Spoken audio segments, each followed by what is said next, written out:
Dans cette vidéo, je vais vous parler du marketing en période de crise.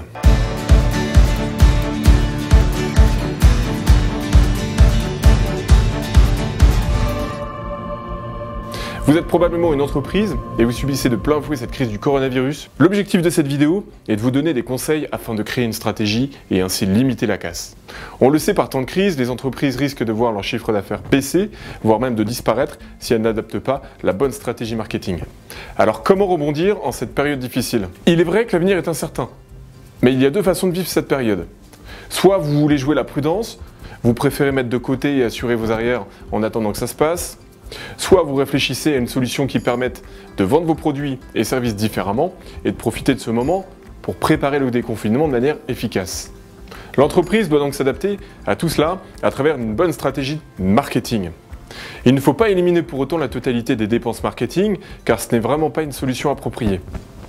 En cette période compliquée, on a encore plus besoin de l'arrivée de nouveaux clients qui est vraiment indispensable à la survie de l'entreprise. Mais alors comment dépasser ces difficultés ? Vous allez me dire, communiquer c'est sympa, mais si vous avez peu ou pas d'argent, c'est très compliqué. Le premier conseil que je pourrais vous donner est de miser sur l'inbound marketing. J'en parle plus précisément dans une vidéo de cette même chaîne. Si je devais résumer cette stratégie, nous pourrions dire que c'est une approche complètement différente de celle du marketing traditionnel. L'objectif de l'inbound marketing est d'attirer des prospects avec du contenu de qualité pour ensuite les convertir en clients sans avoir à les démarcher. Cette stratégie est totalement adaptée en cette période de crise car elle s'adresse aux consommateurs en ligne. Et ça tombe bien, en ce moment les consommateurs sont en ligne, soit derrière leur ordinateur, soit évidemment derrière Netflix.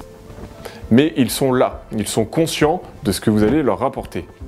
En 2020, les consommateurs ne veulent plus qu'on leur vende, ils veulent acheter. Avec l'inbound marketing, c'est le client qui vient à la marque et non l'inverse. Redonner au consommateur le pouvoir de sa relation aux marques. Quand je dis marque, évidemment, mais je parle aussi de vos entreprises, de vos PME, de vos TPE. Donc dans une approche inbound marketing, on s'attachera à être trouvé par le consommateur et de créer une interaction avec lui. Sachez que le coût d'acquisition d'un lead pour une entreprise qui le pratique est 60% moins élevé que via les techniques marketing traditionnelles.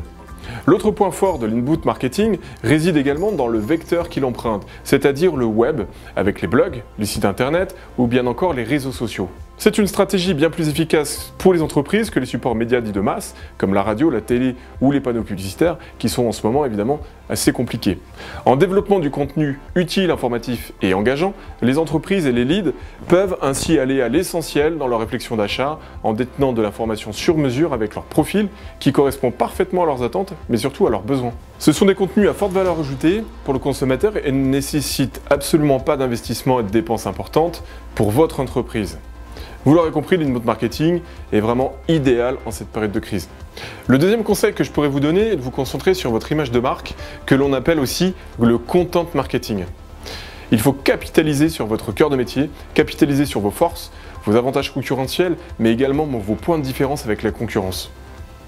Avec cette stratégie de content marketing, vous pouvez vous adresser à votre clientèle, à votre base de contact actuelle, en vous focalisant sur des points forts de vos offres actuelles, mais aussi en créant de nouvelles offres, afin d'adapter évidemment vos offres aux contraintes du moment. Par exemple, profitez-en pour créer du contenu avec des articles de blog liés à votre métier par exemple, mais aussi créer des vidéos, des newsletters, des livres blancs qui restent très peu onéreux afin de renforcer justement votre image de marque.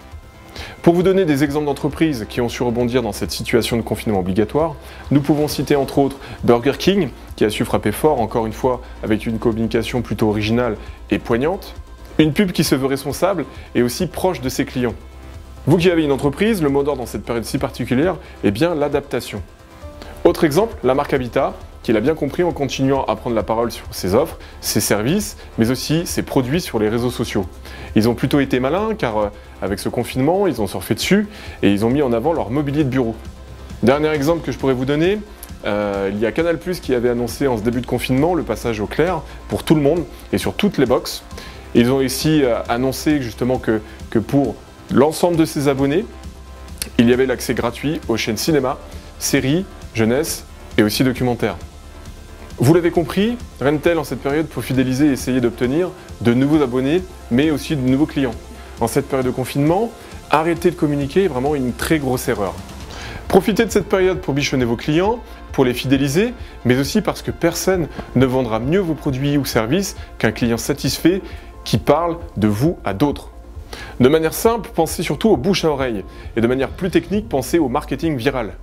J'espère que cette vidéo vous a plu, n'hésitez pas surtout à vous abonner à la chaîne et à mettre un pouce bleu, et je vous dis à très bientôt pour une prochaine vidéo.